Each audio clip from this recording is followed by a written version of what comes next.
चंद्रबाबू नायडू हमेशा जब भी अपना स्टैंड बदलते हैं तो आखिरी में अपना दाव बदलते हैं और उसमें जो है मलाई पूरा खाने की कोशिश करते हैं। चंद्रबाबू नायडू एक बहुत ही शातिर पॉलिटिशियन है। नमस्कार, बहुत बहुत स्वागत है आपका उल्टा चश्मा यूसी पर। मैं आपके साथ चंद्रकांत शुक्ला। उपराष्ट्रपति पद पर चर्चा चल रही है। एनडीए और इंडिया दोनों ने अपने प्रत्याशी उतार दिए हैं। एनडीए की तरफ से सीपी राधाकृष्णन और इंडिया की तरफ से बी रेड्डी साहब को उतार दिया गया है। वो प्रत्याशी होंगे। सुप्रीम कोर्ट के पूर्व जज है। मेरे साथ राजशेखर राव जी मौजूद है, राजनीतिक विश्लेषक है और दक्षिण भारत की राजनीति पर खास तौर पर बेहद मजबूत कमांड रखते हैं। सर, बहुत स्वागत आपका उल्टा चश्मा यूसी पर। नमस्कार सर, मैं सीधे सीधे सवाल पर आता हूं। दो प्रत्याशी आपके सामने हैं, उपराष्ट्रपति पद का चुनाव है और अब कहा यह जा रहा है कि बहुत कुछ नायडू के हाथों में रहने वाला है, चंद्रबाबू नायडू के। कैसे देख रहे हैं आप इस चुनाव को और नायडू साहब का रुख क्या रहने वाला है? वैसे तो नायडू साहब बीजेपी के साथ ही जाएंगे, क्योंकि जो उम्मीदवार आंध्र प्रदेश का बताया जा रहा है वो खासकर तेलंगाना से है। मतलब विभाजन के बाद वो तेलंगाना के रह गए हैं। तो तेलंगाना का अगर आप 4 वोट जो है बीआरएस के जो है अपने राष्ट्र का अपने प्रदेश का होने के वजह से शायद उस तरफ जाएंगे। कांग्रेस को तो जाएंगे ही जाएंगे, बीजेपी को तो एनडीए के जाएंगे। तो आंध्र प्रदेश में जो है जगन मोहन रेड्डी है, वो 4 सांसद उनके पास लोकसभा में है और 7 जो है राज्यसभा में है। इस चुनाव में मेरे ख्याल से एमएलए का वोट का अधिकार तो नहीं है। वो राष्ट्रपति के चुनाव में होता है, लेकिन उपराष्ट्रपति में केवल सांसद वोट करते हैं। तो इसलिए अगर देखा जाए तो आंध्र प्रदेश में 18 सांसद जो है वो एनडीए के खेमे में है। आज की तारीख में चंद्रबाबू नायडू अगर कोई उलटफेर करते हैं तो केवल उपराष्ट्रपति चुनाव का नहीं, वो पूरा संसद का में खेल हो जाएगा और सत्ता पलटने की भी बात हो जाएगी। तो देखना है आगे आने वाले दिनों में। मेरे ख्याल से चंद्रबाबू नायडू तब तक उनके पास, विपक्ष के पास, मतलब राहुल गांधी जी के पास इतने आंकड़े नहीं देखते। मतलब मजबूती की तरह से अगर कोई चिराग पासवान और बाकी जो घटक दल है वो पूरे साथ नहीं जाते, तब तक वो इंतजार करेंगे और अपना दाव जो है आखिरी में वो पेश करेंगे। वो जरूर इंडिया से बाहर आना चाहते हैं, वो जरूर देखना चाहते हैं कि इंडिया की सरकार बने, लेकिन ऐसा जो है पहल अपने अपने आप से नहीं करेंगे। पहल कोई और करेगा तो आखिरी दाव जो है उनका रहेगा। उससे जो है उनका जो मोदी साहब या बीजेपी से जो है उनका रिश्ते भी ठीक रहेंगे और आखिरी जब दाव पलटेंगे तो आप जो बार्गेनिंग करेंगे उसमें आपको ज्यादा फायदा मिलने की जो है आशा करें। चंद्रबाबू नायडू हमेशा जब भी अपना स्टैंड बदलते हैं तो आखिरी में अपना दाव बदलते हैं और उसमें जो है मलाई पूरा खाने की कोशिश करते हैं। मतलब आपका मिनिस्ट्रियल पोस्ट हो या कोई भी पोस्ट हो, उसमें बार्गेनिंग कैपेसिटी जो है, जब आप लास्ट में अपना स्टैंड बदलेंगे तो आपको फायदा ज्यादा होता है। तो चंद्रबाबू नायडू मेरे ख्याल से इस उपराष्ट्रपति चुनाव में तो ऐसा कोई अपने आप से कोई पहल तो नहीं करेंगे। हाँ, अगर राहुल गांधी जी विपक्ष को अपने पास, मतलब जो भी घटक दल है, छोटे मोटे जो भी है, अपने साथ लेके आने में सक्षम हो गए तो शायद चाहे वो चंद्रबाबू नायडू उस तरफ जा सकते हैं, लेकिन अपने आप से तो पहल नहीं करेंगे। सर, ये सवाल इसलिए भी उठ रहा है सर, आपने भी देखा होगा, पूर्व मुख्यमंत्री जगन मोहन रेड्डी एक प्रेस कॉन्फ्रेंस कर रहे थे और उसमें वो इस बात का जिक्र करते हैं कि राहुल गांधी और चंद्रबाबू नायडू के बीच हॉटलाइन पर बात होती है और Revanth Reddy is the mediator. इस बात का क्या मतलब था जो जगन मोहन रेड्डी ने कही? ये किस तरफ का संकेत है? ये चंद्रबाबू नायडू एक बहुत ही शातिर पॉलिटिशियन है। वो रेवंत रेड्डी जो है 2014 में चंद्रबाबू नायडू का पार्टी तेलुगु देशम पार्टी के तेलंगाना प्रदेश के अध्यक्ष रहे। जब नोट फॉर वोट के मामले में जब उनको अरेस्ट किया गया तो चंद्रबाबू नायडू तब भी चंद्रबाबू नायडू के लिए बात कर रहे थे। जो पैसा उन्होंने दिया चंद्रबाबू नायडू की ओर से बीआरएस के या नॉमिनेटेड एमएलसीज को दिए रहे थे। तो उस समय वो रंगे हाथ पकड़े जाने के बाद में उन्होंने देखा कि चंद्रबाबू नायडू ने देखा कि टीडीपी की अभी कोई अस्तित्व नहीं है तेलंगाना में, तो उन्होंने कहा कि आप कांग्रेस में जाइए। कांग्रेस में जाने के बाद में 2023 के तेलंगाना इलेक्शन में वो राहुल गांधी जी के साथ चंद्रबाबू नायडू का टीडीपी गठबंधन में उस चुनाव को लड़े।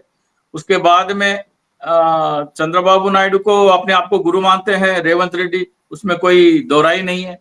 अब चंद्रबाबू नायडू रेवंत रेड्डी का छोड़िए, आप उनकी सगी बहन जो है, जगन मोहन रेड्डी की सगी बहन जो है, आंध्र प्रदेश कांग्रेस कमेटी की अध्यक्ष है, प्रेसिडेंट है।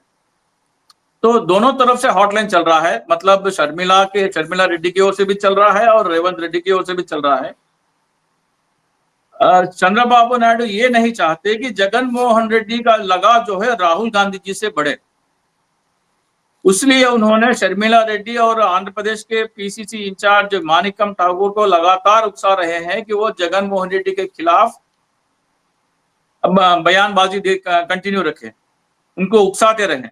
तो राहुल गांधी जी के बारे में जब ये पूछा गया कि वोट का मामला इतना मुद्दा जो उठा रहे हैं तो आप क्या कह रहे हैं, तो जगन मोहन रेड्डी स्वाभाविक रूप से उन्होंने कहा कि जब आंध्र प्रदेश में इतना बड़ा खेला हो गया, 12.5% वोटों का इजाफा हो गया, चुनाव वाले दिन शाम रात बजे से और काउंटिंग वाले दिन के बीच में 12.5% का वोटों का इजाफा हुआ और राहुल गांधी उस पर चुप्पी साधे, तो हम कैसे मान लें कि राहुल गांधी जी ये लड़ाई देश के लिए लड़ रहे हैं, वो अपने आप के लिए लड़ रहे हैं या देश के लिए लड़ रहे हैं, इसका क्लैरिटी हमें होना चाहिए।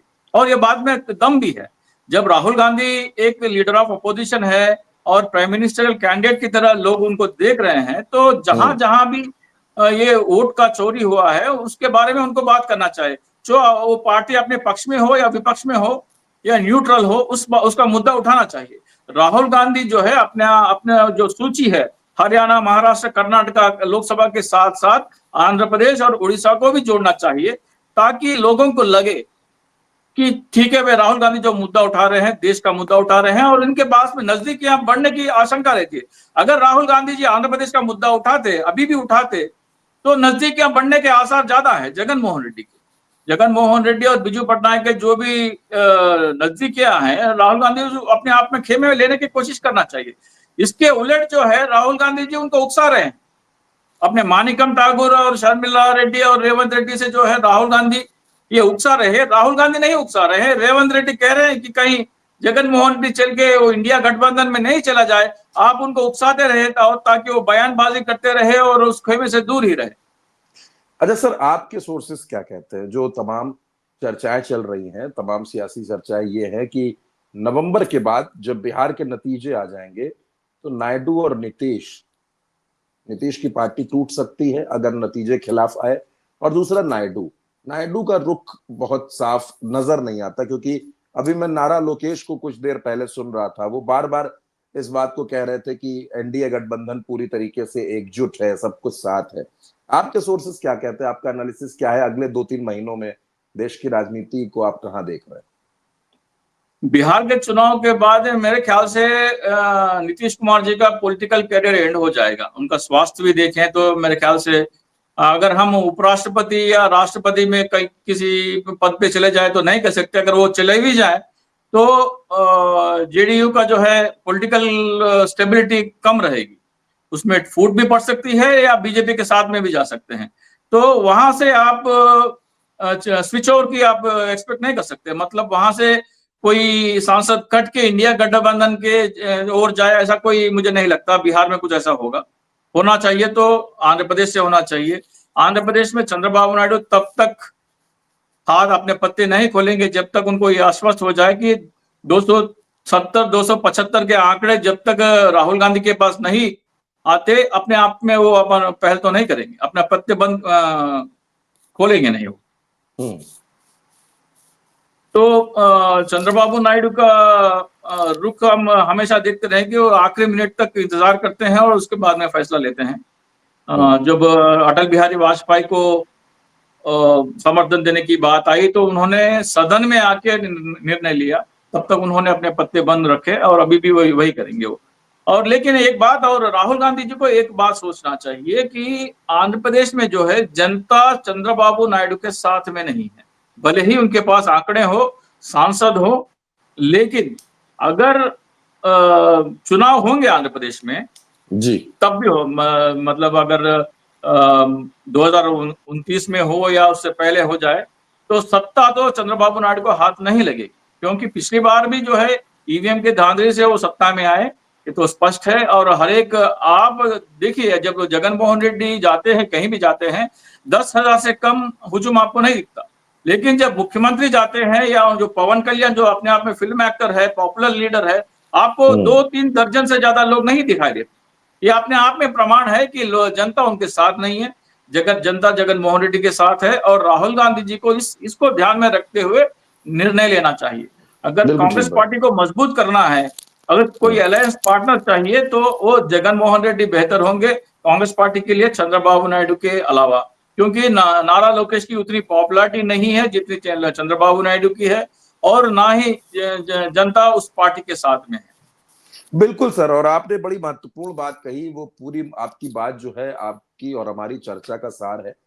राजशेखर राव जी ने साफ तौर पर कहा कि नायडू साहब जो है वो आखिरी मोमेंट पर फैसला लेते हैं, अपने पत्ते नहीं खोलते हैं कभी, जो भी फैसला लेते हैं आखिरी मोमेंट पर लेते हैं। तो चंद्रबाबू नायडू क्या कुछ करने वाले हैं, क्या होने वाला है उपराष्ट्रपति चुनाव में, ये देखना बेहद अहम रहेगा। सर, आपने हमें वक्त दिया, बेहद शुक्रिया आपका हमसे बातचीत करने के लिए और ये महत्वपूर्ण जानकारियां देने के लिए, और दर्शकों का भी बहुत शुक्रिया उल्टा चश्मा यूसी के साथ जुड़ने के लिए। नमस्कार, धन्यवाद।